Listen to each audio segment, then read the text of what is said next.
In this guide, I will be showing you guys how to fix Outlook not receiving emails on iPhone. Let's get started.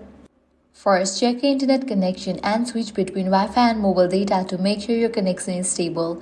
Without a proper connection, Outlook won't be able to sync new emails. Next, open the Outlook app, pull down your inbox to manually refresh and force sync your emails. If nothing appears, restart your iPhone to clear temporary glitches that may be blocking email updates. Next, launch Settings. Scroll down, head over to the option Apps. Now, find Outlook. Once you find it, launch it. Here you're going to find the option of Background App Refresh. Toggle on for that option.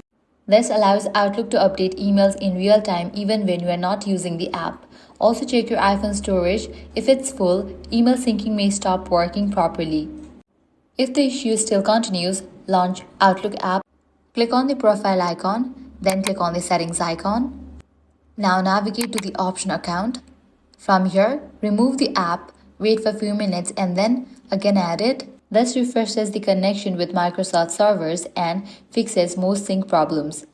You should also check your mailbox filters and junk folder because sometimes emails are being received but getting filtered incorrectly. And finally, make sure your Outlook app is updated to its latest version. And that's it. These steps should fix Outlook not receiving emails on iPhone and restore normal send and receive functionality. If this guide was helpful, do not forget to like, share, and subscribe.